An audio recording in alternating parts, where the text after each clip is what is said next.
Surah Fussilat ayat 40.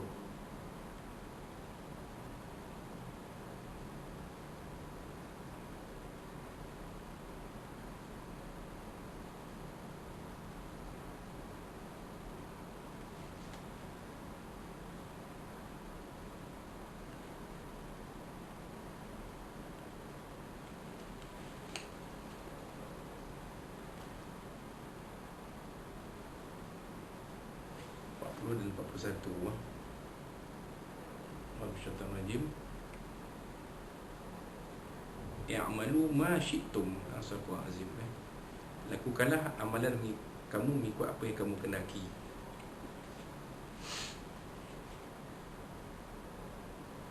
Ayat serupa dalam konteks ini ialah seperti firman Allah SWT mafhumnya dalam surah Yunus pula.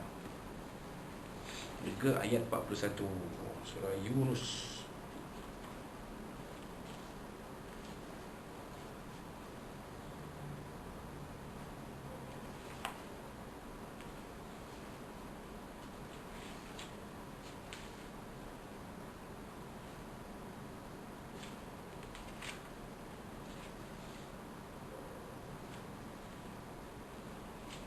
Surah Yunus ayat 41.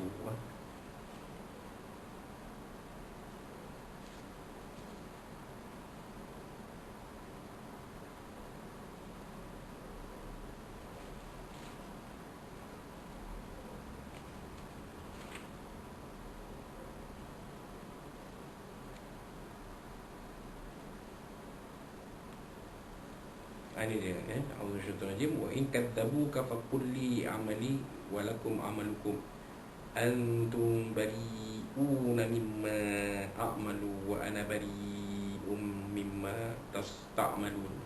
Surah Azim. Baik, mafhum dia. Dan sekiranya kamu dusta, maka katakanlah bagiku amalanku dan bagi kamu amalan kamu. Kamu bebas daripada apa yang aku lakukan dan aku pun bebas daripada apa yang kamu lakukan. Firman Allah SWT mafhumnya. Ni dia. Surah Al-Qasas ayat 55. Surah Al-Qasas ayat 55.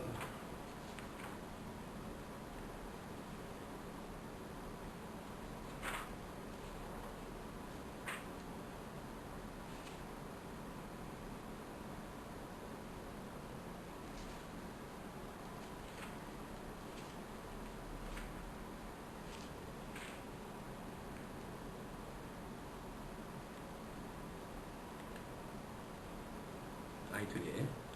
Allah SWT wa idza sami'ul lahu wa a'radu anhu wa qalu lana a'maluna wa lakum a'malukum salamun alaikum la tabtaghi lijahilin. Surah Azim. Itu mafhum dia. Ya, bagi kami amalan kami dan bagi kamu amalan kamu. Kedua ayat ini sebenarnya memberi pengertian sebagai satu bentuk ugutan yang rasa tidak senang Allah SWT terhadap agama dan amalan yang mereka lakukan. Allah SWT tidak pernah merestui agama lain selain daripada agama Islam. Imam Abu Hanifah, Imam Syafi'i, imam yang lain telah menjadikan ayat yang bermaksud lakum dinukum waliyadin, bagi kamu agama kamu dan bagi aku agama aku, dengan alasan untuk membuat sesuatu kesimpulan bahawa aliran faham kekafiran itu sebenarnya adalah satu atau sama saja, millah wahidah. Agama Yahudi yang umpamanya mewariskan beberapa ajaran pada ajaran agama Nasrani, begitulah sebaliknya agama Kristian juga mempengaruhi agama Yahudi. Justru sebab-sebab pertanyaan sejarah pada kata semua agama-agama di dunia ini selain daripada Islam mempunyai ciri yang sama, itu ciri kebatilan dan kesesatan. Islam yang diakui oleh Allah SWT sebagai agama yang benar di dunia ini. Menurut Imam Ahmad dan Muhammad dan mereka yang bersependapat dengannya, sebenarnya tidak wujud unsur pengaruh atau pewarisan agama Kristian daripada agama Yahudi atau sebaliknya.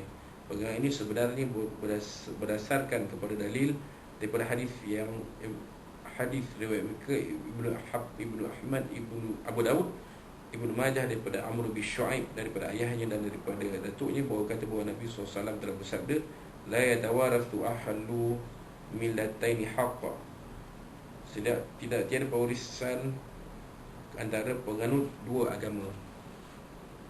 Imam Ar-Razi berpendapat bahawa kebiasaan golongan orang menjadikan ayat yang maksud lakum dinukum waliyadin, bagi aku agamamu dan bagi aku agamaku, sebagai satu bidalan atau alasan untuk meninggalkan satu amalan atau berpatah arang. Keadaan ini sepatutnya tidak wajar berlaku. Ini disebabkan bahawa Al-Quran tidak turunkan untuk tidak diturunkan untuk tujuan sebagai satu bidalan, alasan atau perumpamaan semata-mata, tetapi tuntutannya adalah untuk diamati dan diamalkan setiap tuntutan dan kewajipannya. Jadi ayat itu sesuai dengan konteks itulah. Maknanya orang-orang Islam tidak akan berkompromi dengan orang-orang bukan Islam tentang berkaitan dengan mentauhidkan Allah, beribadah kepada Allah SWT, menjadikan Allah SWT sebagai Tuhan. Tidak ada kompromi. Tak boleh hari ini kamu ikut kami ikut kamu besok pula. Itu tak jadi. Itu tidak ada. Tidak ada dan ditegaskan di dalam surah Al-Kafirun ini. Pedoman hidup, akhir sekali pedoman hidup dan hukum muhakam. Surah ini telah menjelaskan perbezaan antara dalam aspek penyembahan al-ma'bud dan aspek ibadah antara golongan manusia dengan golongan yang kafir. Dalam surah ini dipaparkan bahawa kufran ini merupakan satu millah, ini agama yang satu di dalam menentang Islam. Tiga faktor ini dengan jelas menunjukkan bahawa tiada titik pertemuan dan persamaan di antara kufur dan iman. Tidak wujud sama sekali unsur persamaan di antara penganut agama fanatik agama sesat yang suka mengikut hawa nafsu dengan Islam dan para pengikutnya. Di situ jelas tidak ada titik pertemuan. Bab ketuhanan tidak ada titik pertemuan antara Islam dan agama-agama lain. Kerana Islam itulah hal tujuannya, menyembah Allah yang Maha Esa, sedangkan agama-agama lain konsep Tuhannya berbeza. Ada yang menyembah Tuhan yang banyak, ada yang meninggalkan Tuhan satu dan tiga dalam satu. Jadi konsep ini tak diterima oleh Islam. Dan Islam tegaskan tidak ada kompromi dalam hal-hal ketuhanan ini. Perbezaan di antara aspek penyembahan al-ma'bud dan Nabi SAW dan golongan mukmin dengan golongan kufar ialah golongan mukmin hanya mengabdikan diri pada Allah SWT yang Esa. Mereka tidak menyekutuinya. Manakala golongan kufar pula menyembah sembahan lain daripada Allah SWT. Mereka menyembah berhala patung dan memohon syafaat daripada manusia, malaikat, bintang dan berbagai lagi kesesatan yang terkandung dalam agama berkenaan. Islam menyembah Allah yang Maha Esa. Tapi agama-agama lain, penganut agama-agama lain ni menggunakan segala apa sebagai Tuhan, segala makhluk sebagai Tuhan. Jadi kita pun belajar dalam ilmu tauhid, makhluk Tuhan tidak boleh bersifat makhluk, ada sifat makhluk, dan makhluk tidak boleh ada sifat Tuhan. Maka tak mungkin kita orang Islam menerima penyembahan selain dari Allah SWT. Menyembah berhala, menyembah patung sebagainya ini tak diterima langsung dalam akidah Islam Ahlussunnah wal Jamaah Asy'ariyah Maturidiyah.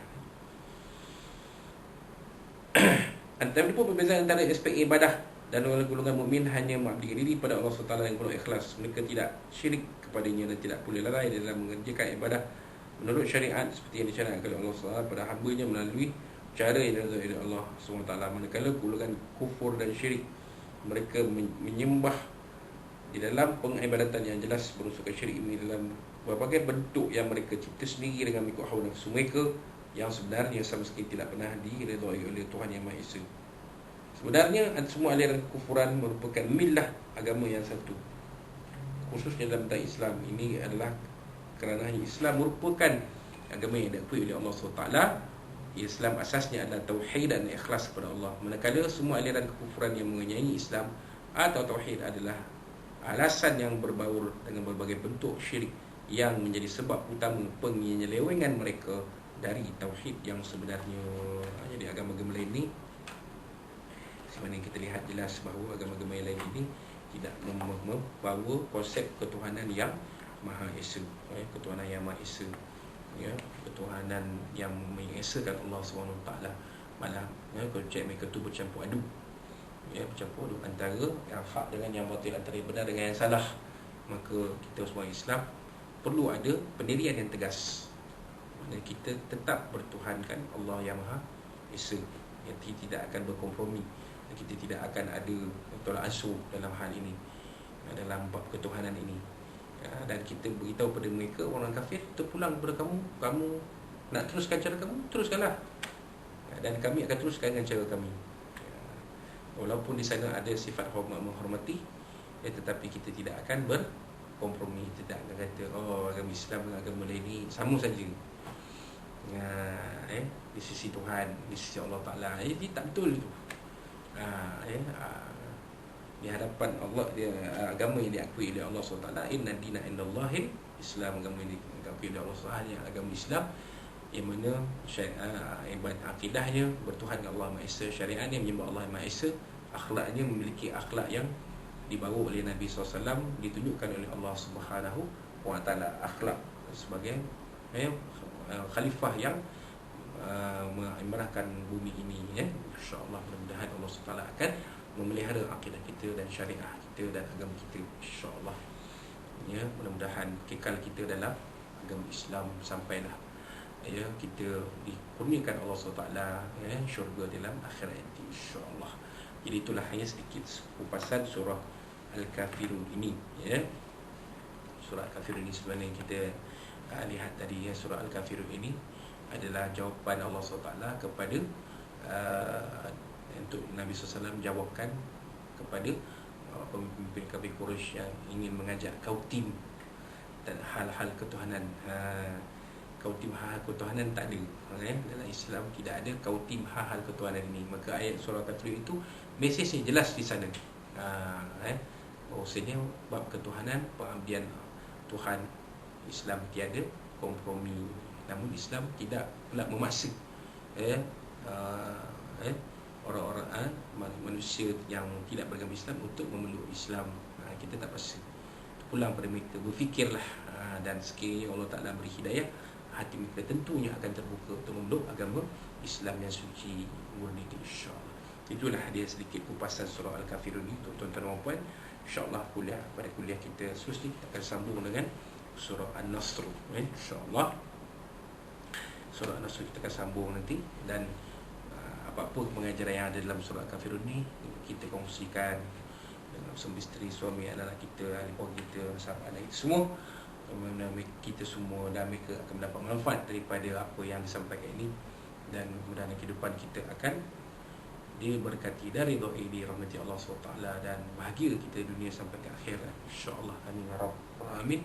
Dan sekiranya ada boleh apa-apa yang kurang di mana-mana, saya mohon maaf dari Allah SWT, dari Nabi SAW, dan dari tuan-tuan dan puan sekalian. Akhir sekali, kita jaga SOP, dan jangan lupa jaga kebersihan diri, insyaAllah terhindar kita daripada COVID-19 yang berbahaya ini, insyaAllah. Wallahu a'lam bishawab. Aku lupa lagi kita akhiri kuliah kita hari ini dengan tasbih kafaratul asma.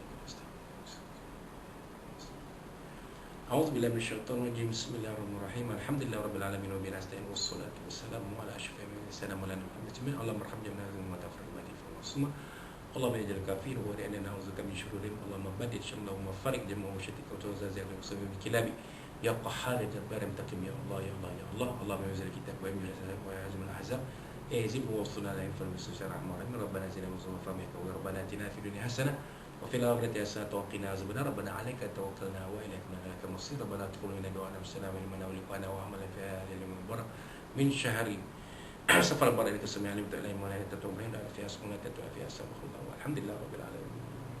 تقبل الله منا منكم إلى أن كنتم توفيقون بالهداية والتوفيق والسلام عليكم ورحمة الله وبركاته.